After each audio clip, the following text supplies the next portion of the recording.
సుమన్ టీవీలో మీ business promotions కోసం ఈ కింది నెంబర్ను సంప్రదించగలరు.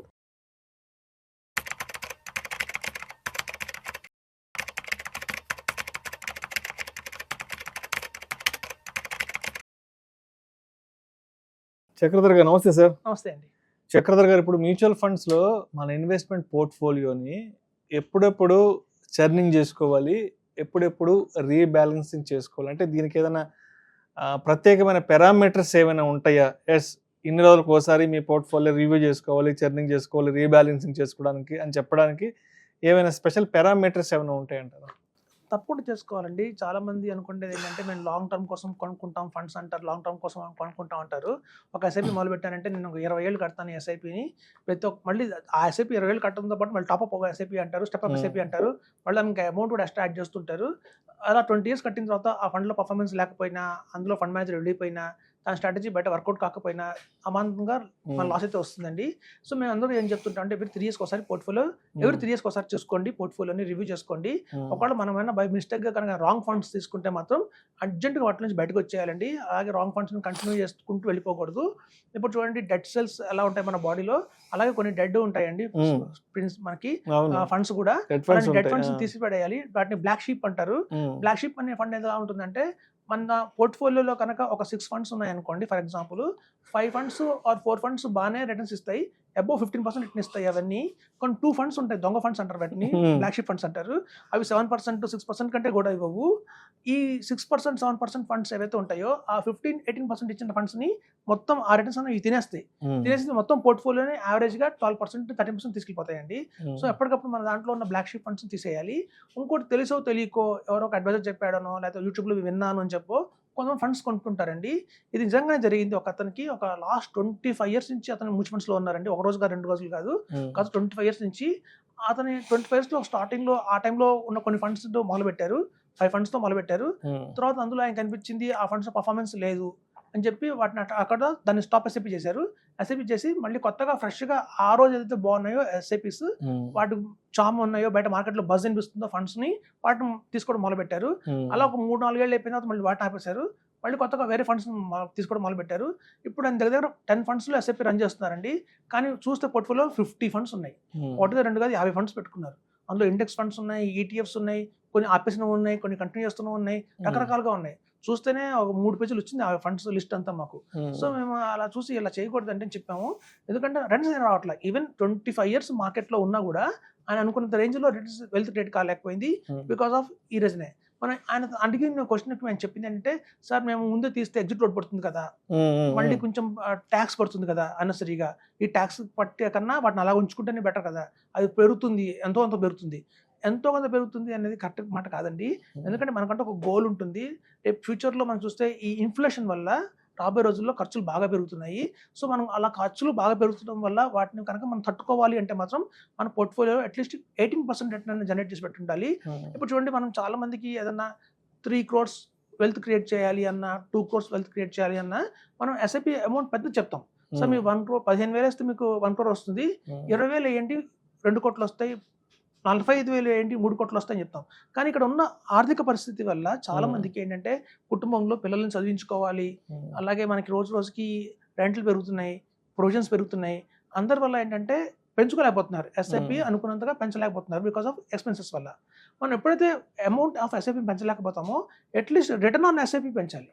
అట్లీస్ట్ రిటర్న్స్ పెంచుకున్నా కూడా మనకి ఏమవుతుందంటే, ఈ తక్కువ అమౌంట్ ఆఫ్ ఎస్ఐపితోనే రిటర్న్ కనుక ఎక్కువ వస్తే అమాంతం మనకి పెద్ద అమౌంటే వస్తుందండి. 1 కోటి వచ్చే ప్లేస్లో 1.5 కోటి రావచ్చు, 1.5 కోటి వచ్చే ప్లేస్లో 2 కోట్లు 3 కోట్లు రావచ్చు.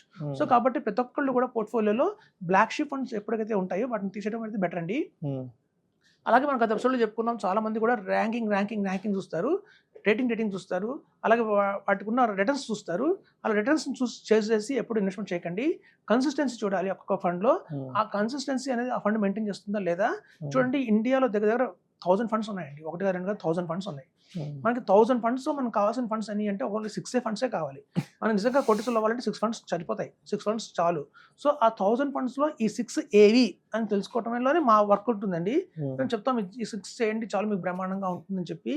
సో అవి కూడా ఏంటంటే మేము చెప్పినంత మాత్రం అవ్వదండి, ఎవ్రీ 3 ఇయర్స్కి ఒకసారి మళ్ళీ రివ్యూ అయితే కంపల్సరీ చేసుకోవాలి. ఎందుకంటే మనం చేస్తున్న టైంలో ఎలాంటి గవర్నమెంట్ ఉంది, ఎట్లాంటి వాటికి సపోర్ట్ ఎక్కువ ఉంది. ఇప్పుడంతా గ్రీన్ ఎనర్జీకి బాగా సపోర్ట్ ఉంది, సోలార్కి బాగా సపోర్ట్ ఉంది, సెమీ కండక్టర్కి బాగా సపోర్ట్ ఉంది. ఈ సపోర్ట్ ఎల్లకాలం కొనసాగుతుంది అనేది ఒక మళ్ళీ ప్రభుత్వాలు మారిపోయినప్పుడు టర్మ్స్ అండ్ కండిషన్స్ మారిపోయినా కూడా మళ్ళీ ఇంకో వేరే వాటికి కొత్తగా రూపుదిద్దుకుంటాయి. సో కాబట్టి ఎప్పుడైనా ఈ గ్లోబల్ కానివ్వండి, ఇంటర్నేషనల్ కానివ్వండి, డొమెస్టిక్ కానివ్వండి, మారిపోతున్న వాతావరణం ప్రకారం ఇప్పుడు ఒకప్పుడు మనం టీసీఎస్ కళ్ళు మూసుకుని ఇన్వెస్ట్మెంట్ చేసేవాళ్ళం, ఇవాళ చేయలేకపోతున్నాం అంత ధైర్యంగా కూడా. సో ఇప్పుడు ఈవెన్ హెచ్ఎఫ్సి బ్యాంక్ కానివ్వండి, ఎస్ఎస్ బ్యాంక్ కానీ స్టాక్స్ ఇప్పటికీ ఎవర్గ్రీన్ అనుకున్నాం, కానీ వాటికంటే కూడా ఇంకా ఇప్పుడు వస్తున్న కొత్త కొత్త బ్యాంక్స్, ఇంకా చిన్న చిన్న బ్యాంక్స్ చాలా ఎక్కువ రిటర్న్స్ ఇస్తున్నాయి. సో కాబట్టి ఎట్లయితే మనం స్టాక్స్ ని చేంజ్ చేసుకుంటూ ఉంటామో మన ఫండ్స్ ని కూడా చేంజ్ చేసుకుంటూ ఉండాలండి.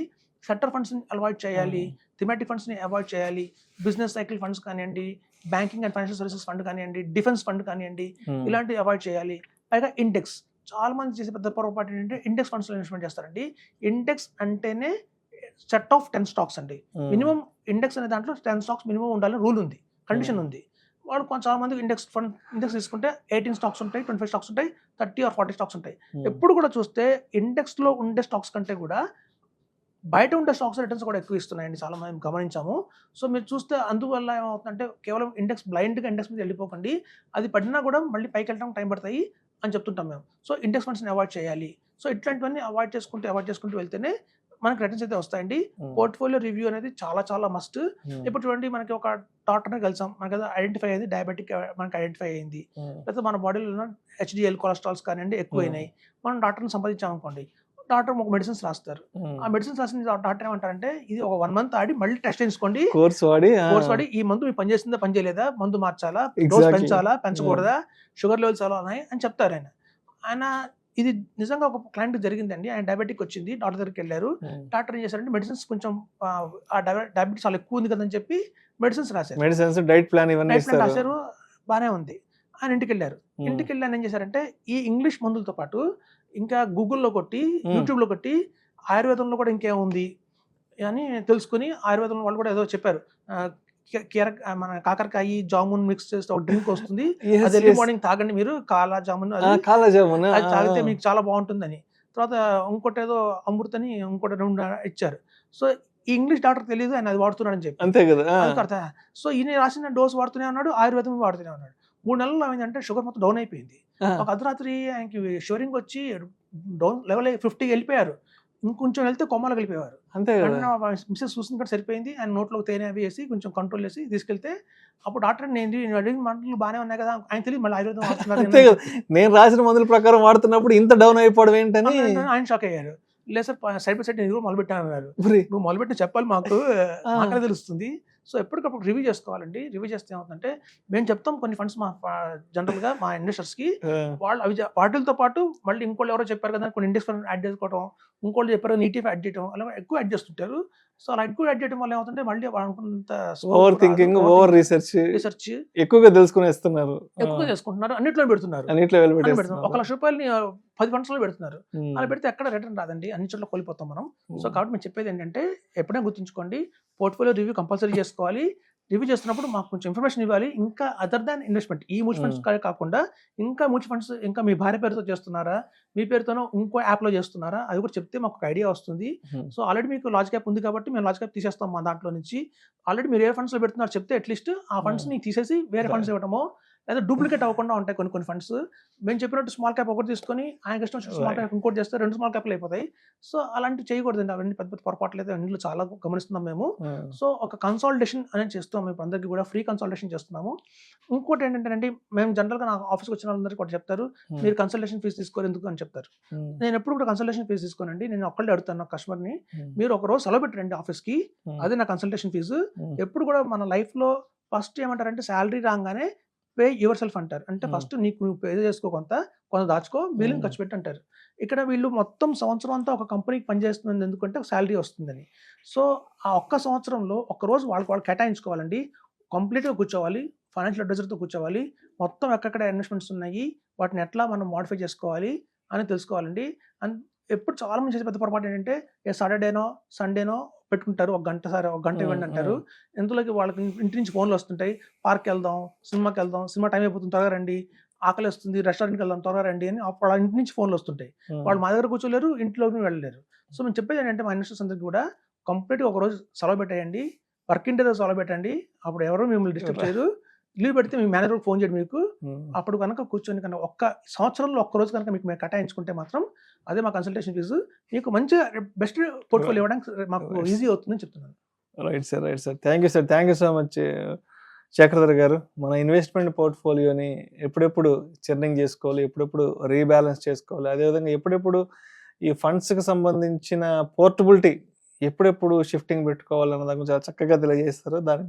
దానికి సంబంధించి మంచి డయాబెటిక్ ప్రొఫైల్ని కూడా ఒక మంచి ఎగ్జాంపుల్గా తీసుకున్నారు sir. Thank you so much Chakradhar గారు. థ్యాంక్స్.